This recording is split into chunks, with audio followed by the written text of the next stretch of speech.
జై తెలుగుదేశం, జై తెలుగుదేశం.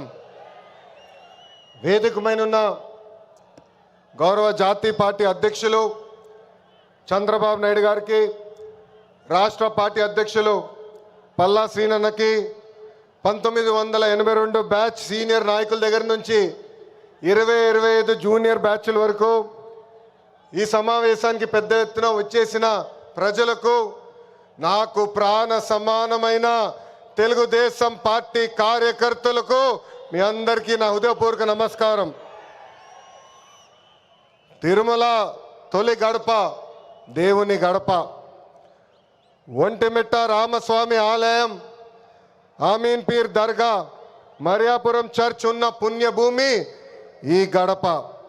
పౌరుషం, ఆత్మీయత, మహిళల్ని గౌరవిస్తాం నేర్చుకోవాల్సిన గొప్ప గడప ఈ కడప. మాస్ జాత్ర మహానాడు అదిరిపోయింది. పౌరుషాల గడ్డపై పసుపు జెండా రెపరెపలాడుతుంది. దేవుని గడప కడపలో పసుపు పండగ నిర్వహిస్తాం. నా అదృష్టంగా నేను భావిస్తున్నా. 2024లో మాస్ విక్టరీ మనందరం చూసాం, చరిత్ర కూడా తిరిగి రాశాం. 94% స్ట్రైక్ రేట్ అంటే 175 నియోజకవర్గాల్లో 164 స్థానాలు మన కైవసం చేసుకున్నాం. ఇది ఒక రికార్డు కాదు, ఆల్ టైమ్ రికార్డ్ అని సభాముఖం మీకు తెలుపుతున్నా. ఇది తెలుగుదేశం పార్టీ కార్యకర్తల నాటు దెబ్బ. జెండా బీకేస్తా అన్నారు వాళ్ళు, ఇప్పుడు పార్టీ కార్యాలయానికి టూలెట్ బోటు పెట్టుకుని పారిపోయే పరిస్థితి. పార్టీ లేకుండా చేస్తా అన్నారు, అడ్రస్ లేకుండా పోయే పరిస్థితి. వై నాట్ 175 అన్నారు, ప్రజలు ప్రతిపక్ష హోదా కూడా ఇవ్వని పరిస్థితి. మన బొమ్మలు పెట్టి బాక్సింగ్ చేశారు, ప్రజలే ఇప్పుడు ఫుట్బాల్ ఆడుకునే పరిస్థితి. ఏ తప్పు చేయని మన అధినేత చంద్రబాబు నాయుడు గారు బంధించారు. ప్రజలు ఏకంగా ఆ నాయకుడిని ప్యాలెస్లో పెట్టి తాళాలేసి లాక్ చేసే పరిస్థితి. మన నాయకులు ట్రెండ్ ఫాలో అవ్వరు, ట్రెండ్ సెట్ చేస్తారు. సినిమా స్క్రీన్ అయినా, పొలిటికల్ స్క్రీన్ అయినా ఆయన ఒక లెజెండ్. ఆయన పేరేంటి? విశ్వవిఖ్యాత నట సార్వభౌమ స్వర్గశ్రీ నందమూరి తారక రామారావు గారు. ఎన్టీఆర్ అంటే 3 అక్షరాలు కాదు, ఎన్టీఆర్ అంటేనే ఒక ప్రభంజనం. ఆయనే రాముడు, ఆయనే కృష్ణుడు, ఆయనే భీముడు, ఆయనే అర్జునుడు, ఆయనే కరుణుడు, ఆయనే ప్రజల గుండెల్లో దేవుడు. పార్టీ పెట్టిన 9 నెలల్లో అధికారంలోకి రావటం ఒక చరిత్ర. దేశానికి సంక్షేమం అనే పదాన్ని పరిచయం చేసిన వ్యక్తి అన్న ఎన్టీఆర్.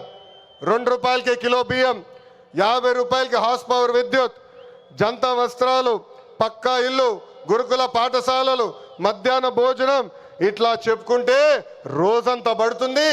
అన్న ఎన్టీఆర్ చేసిన సంక్షేమ కార్యక్రమాలు చెప్పేదానికి. సంక్షేమంలోనే అన్న ఎన్టీఆర్ ఒక బ్రాండ్.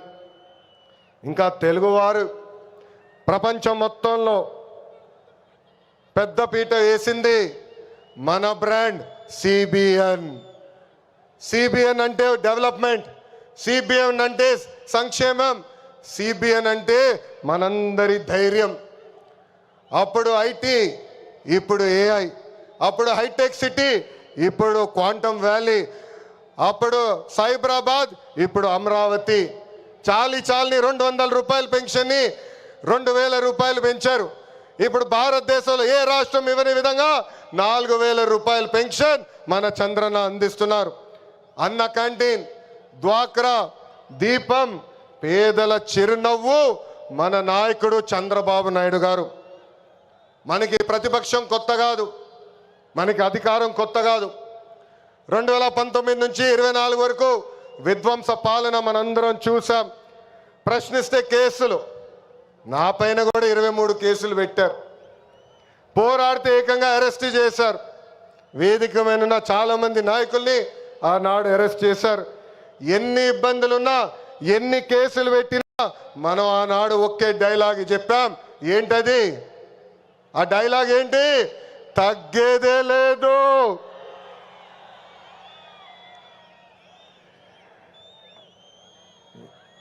మనందరం చూసాం. ప్రత్యర్థులు దాడి చేసిన, తొడగొట్టి మీసం మిలేసిన అంజిరెడ్డి తాతనే మనందరికీ దమ్ము. కత్తితో దాడి చేసి తల నుండి రక్తం కారుతున్నా ఏకంగా పోలింగ్ బూత్లో కూర్చుని చివరి ఈవీఎం సీల్ పడే వరకు పోరాడిన మన అక్క మంజుల గారే మన ధైర్యం. కత్తి మెడపై పెట్టి వాళ్ళ నాయకుడికి ఒక్కసారి జై కొట్టమంటే జై చంద్రబాబు నాయుడు, జై తెలుగుదేశం అని ప్రాణాలు కోల్పోయిన తోట చంద్రయ్య మనందరికీ స్ఫూర్తి. వేదికమైన ఉన్నారు. పార్టీ కోసం పోరాడి ఆనాటి పాలకులు వ్యతిరేకంగా మాట్లాడినందుకు ఆయన కన్ను పొడిచి కంటి చూపు పోయినా జై తెలుగుదేశం మన గాంధీ గారే ఈరోజు మనందరి సత్తా. విధ్వంస పాలనలో రాష్ట్రం తీవ్రంగా నష్టపోయింది. ఆంధ్రప్రదేశ్ను ఏకంగా అప్పుల ప్రదేశ్గా మార్చేసింది గత ప్రభుత్వం. ఒక్క కొత్త కంపెనీ తీసుకురాకపోగా ఉన్న కంపెనీల్ని పక్క రాష్ట్రానికి తరిమేసే పరిస్థితి మనందరం చూసాం. 1000 రూపాయలు పెంచేదానికి 5 సంవత్సరాలు వాళ్ళు తీసుకున్నారు. ఏకంగా జే బ్రాండ్ లిక్కర్తో విషం కంటే ప్రమాదమైన మద్యం అందించి 30,000 మందిని చంపి 1,000 కోట్ల రూపాయలు ధనాన్ని లూటీ చేశారు. అందుకే రాష్ట్రాన్ని కాపాడుకునే దానికే కూటమి ఏర్పడింది. ప్రజల కోసం గౌరవ ప్రధానమంత్రి నరేంద్ర మోడీ గారు మన చంద్రన్న జనసేన అధినేత, నాకు అన్న సమానమైన పవనన్న అందరూ అజెండాలు పక్కన పెట్టుకొని పని చేశారు. ప్రజలు మన్ని ఆశీర్వదించారు, కూటమిని ఆశీర్వదించారు. ప్రజాప్రభుత్వం ఈరోజు ఏర్పడింది. ఎన్ని ఆర్థిక ఇబ్బందులున్నా ఇచ్చిన ప్రతి హామీ కూటమి ప్రభుత్వం నిలబెట్టుకుంటూ ముందరికెళ్తుంది. దేశంలో ఏ రాష్ట్రంలో ఇవ్వని విధంగా వృద్ధులకి 4,000 రూపాయలు, వికలాంగులకి 6,000 రూపాయలు, ఏకంగా బెడ్కి పరిమితం అవుతే 15,000 రూపాయలు ప్రతి నెల పెన్షన్ ఇచ్చి ఆదుకుంటుంది కూటమి ప్రభుత్వం. దీపం పథకం కింద ప్రతి ఏటా ఉచితంగా 3 గ్యాస్ సిలిండర్లు కూడా మన ప్రభుత్వం అందజేస్తుంది. ఇంకా అన్న క్యాంటీన్లు కూడా తిరిగి ప్రారంభించాం. ఇంకా జూన్ మాసంలోనే తల్లికి వందనం కూడా మన ప్రభుత్వం ఇవ్వబోతుంది. అన్నదాత సుఖీభవ త్వరలో అమలు చేస్తున్నాం. ఆగస్ట్ 15 నుంచి మా అక్క చెల్లెలు, పెద్దమ్మ, చిన్నమ్మలు ఆర్టీసీ బస్సులో ఉచితంగా కూడా ప్రయాణించే హక్కు మన ప్రభుత్వం కల్పించబోతుంది. ఇంకా 16,347 పోస్టులతో మెగా డిఎస్సి మనం ప్రకటించుకున్నాం. జూన్ మాసంలో ఎగ్జామ్స్ నిర్వహించి ఏకంగా వచ్చే అకాడమిక్ ఇయర్కి ఉపాధ్యాయుల్ని కూడా పొజిషన్ చేస్తాం. పోయిన ఎన్నికల్లో ప్రభుత్వ ఉద్యోగస్తులందరూ కూటమి ప్రభుత్వానికి సహకరించారు. ప్రతి నెల 1వ తారీఖు నాడు వాళ్ళ జీతాలు ప్రభుత్వం చెల్లిస్తుంది. వాళ్ళకి అనేక సమస్యలు ఉన్నాయి. ఆ సమస్యలన్నీ కూడా ఒక పద్ధతి ప్రకారం కూటమి ప్రభుత్వం పరిష్కరిస్తుందని ఈ సభాముఖం వాళ్ళందరికీ తెలుపుతున్నాం. అభివృద్ధి వికేంద్రీకరణ అనేది మన ఎజెండా. మిషన్ రాయలసీమ అన్నాడు నేను ప్రకటించా. ఆ మిషన్ రాయలసీమ అమలు చేసడానికి ఈరోజు మన ప్రభుత్వం పనిచేస్తుంది. రాయలసీమను ఒక automotive, electronics, renewable energy, horticulture హబ్గా తీర్చిదిద్దుతున్నాము. ప్రకాశం జిల్లాలో రిలయన్స్ సిబిజీ ప్లాంట్స్ ఏర్పాటు చేస్తున్నాం. ఉభయ గోదావరి జిల్లాలో పెద్ద ఎత్తున ఆక్వాని ప్రోత్సహిస్తున్నాం. ఏకంగా ఉత్తరాంధ్రలో ఐటీ, ఫార్మా, మెడికల్ ఎక్విప్మెంట్ తయారీ, ఏకంగా భారతదేశంలోనే అతిపెద్ద స్టీల్ ప్లాంట్ ఆసిలర్ మిత్తల్ ప్లాంట్ కూడా మనం తీసుకొస్తాం జరిగింది.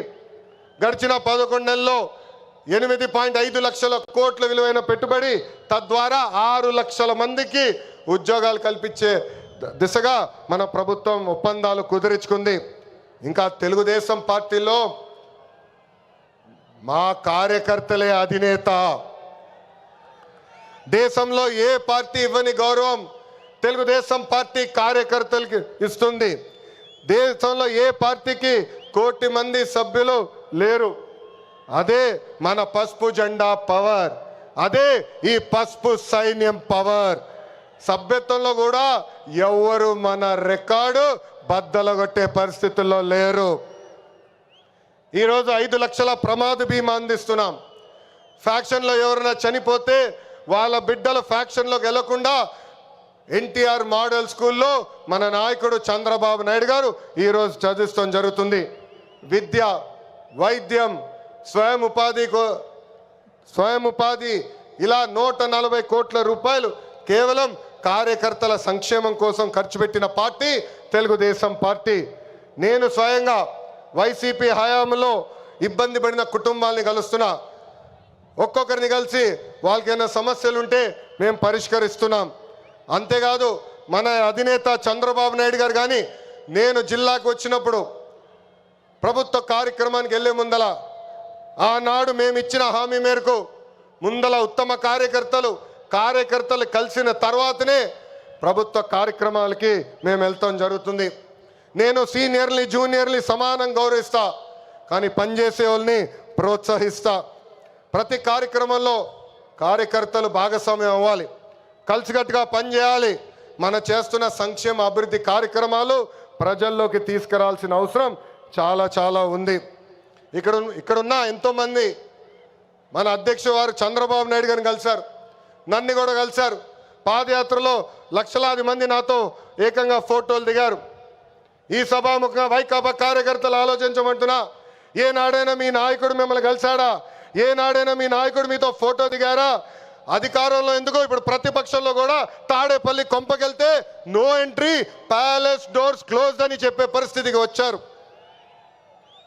గౌరవ ముఖ్యమంత్రి చంద్రబాబు నాయుడు గారు, గౌరవ ఉప ముఖ్యమంత్రి పవన్ అన్న కలిసి రాష్ట్రాన్ని అన్ని రకాలుగా అభివృద్ధి చేస్తున్నారు. గౌరవ ప్రధానమంత్రి గారు రాష్ట్రానికి పూర్తిగా సహకారం అందిస్తున్నారు. ఏకంగా ఆంధ్ర రాష్ట్ర ప్రజలు కోరిన అన్ని కోరికలు ఈరోజు గౌరవ ప్రధానమంత్రి గారు తీర్చుతున్నారు.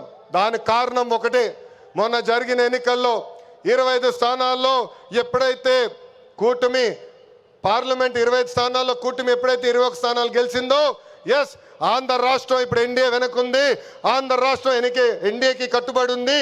అందుకే ఆంధ్ర రాష్ట్రానికి నేను అన్నీ చేస్తానని అడుగు వేశారు మన గౌరవ ప్రధానమంత్రి నరేంద్ర మోడీ గారు. ఇప్పుడు మనం చేయాల్సింది ఒకటి ఉంది, ప్రజలకు దగ్గర అవ్వాలి. అహంకారం, ఈగో పక్కన పెట్టుకోవాలి. అహంకారం ఉంటే ఏమవుతుందో మనందరం చూసాం. 151 సీట్లు ఏమైంది? 151 సీట్లు ఏమైంది? 11 అయ్యాయి. అందుకే నేలపై ఉండాలి, ప్రజలకు సేవ చేయాలి. అధికారంలో ఉన్న ప్రతిపక్షంలో ఉన్నట్టు మనం అందరం వ్యవహరించాలి.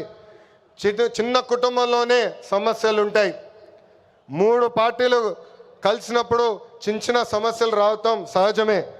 ఈగోలు పక్కన పెట్టండి, అందరం కలిసి పనిచేద్దాం. విడాకులు, మిస్ఫైర్లు, క్రాస్ ఫైర్లు ఎట్టి పరిస్థితుల్లో జరిగేదానికి లేదని ఈ సభాముఖ కార్యకర్తలందరికీ నేను తెలుపుతున్నా. ఈ మహానాడు వేదికగా ఒక ముఖ్యమైన విషయం ఆంధ్ర రాష్ట్ర ప్రజలకి నేను చెప్పదలుచుకున్నా. ప్రభుత్వ కొనసాగింపు చాలా చాలా అవసరం. ఒక రాష్ట్రం అభివృద్ధి చెందాలంటే ప్రభుత్వం కొనసాగించాల్సిన అవసరం చాలా ముఖ్యం. 2014లో కట్టుబట్టలతో మన ప్రయాణం ప్రారంభించాం. 2014 నుంచి 19 వరకు సంక్షేమ అభివృద్ధి జోడి ఎద్దుల బండిలాగా మనం నడిపించాం. 2019లో విధ్వంస పాలన వచ్చింది, విధ్వంస ప్రభుత్వం వచ్చింది, ఒక సైకో ముఖ్యమంత్రి అయ్యాడు. దానివల్ల ఆంధ్ర రాష్ట్రం 30 సంవత్సరాలు వెనక్కిపోయింది. ఆంధ్ర రాష్ట్రం చాలా ఇబ్బంది పడింది. ఒక్కసారి ఆంధ్ర రాష్ట్ర ప్రజలు ఆలోచించాలా. గుజరాత్లో బీజేపీ వరుసగా 7 సార్లు గెలిచింది. ప్రభుత్వ కొనసాగింపు వల్ల ఈరోజు గుజరాత్లో అన్ని రంగాల్లో వాళ్ళు అగ్రస్థానంలో ఉన్నారు. అంతెందుకు, మొన్నటి వరకు మన వెనకాల ఉన్న ఒరిస్సా రాష్ట్రంలో కూడా బిజు జనతాదళ్ వరుసగా 5 సార్లు గెలిచింది. ప్రభుత్వ కొనసాగింపు వలన వాళ్ళు కూడా కొన్ని రంగాల్లో ఆంధ్ర రాష్ట్రాన్ని దాటి ముందరికెళ్ళే పరిస్థితి. ఉమ్మడి రాష్ట్రంలో తెలుగుదేశం పార్టీ ఒకసారి వరుసగా గెలిచింది. మనందరం చూసాం ఆనాడు ఆంధ్ర రాష్ట్రం ఎలా అభివృద్ధి చెందిందో.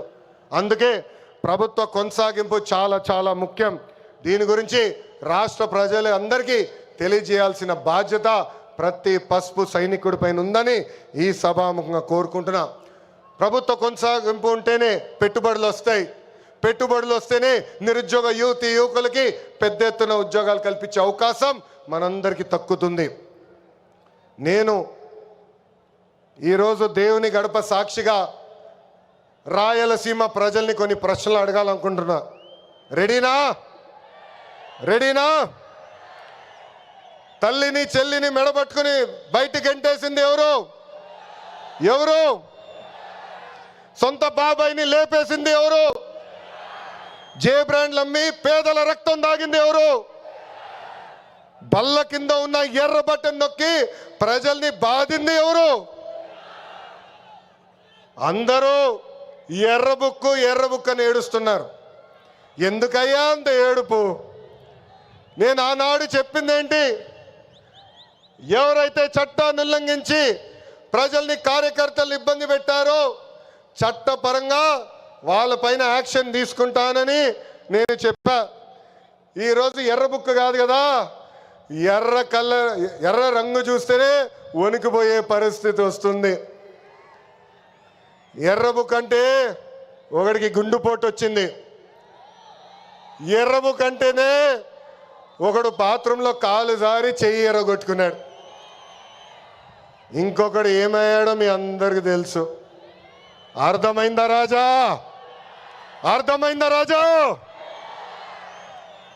సమాజమే దేవాలయం, ప్రజలే దేవుళ్ళు అన్నారు అన్న ఎన్టీఆర్. అందుకే మనం 6 శాసనాలు ప్రకటించాం. తెలుగు జాతి విశ్వఖ్యాతి, స్త్రీ శక్తి, యువగలం, పేదల సేవల్లో సోషల్ రీఇంజనీరింగ్, అన్నదాతకు అండగా కార్యకర్తలే అధినేత. పాలిట్ బ్యూరో సభ్యుల దగ్గర నుంచి, వేదికమైన పెద్దల దగ్గర నుంచి, ఇక్కడున్న కార్యకర్తల వరకు ఈ 6 శాసనాలు మన శ్వాసగా బతకాలని ఈ సభాముఖంగా మిమ్మల్ని అందరినీ కోరుకుంటూ, మనకి ప్రజలు ముఖ్యం, వాళ్ళ ఆనందం వాళ్ళ సంతోషం ముఖ్యం. అహర్నిశలు కష్టపడాలా, వాళ్ళకి అందుబాటులో ఉండాలా.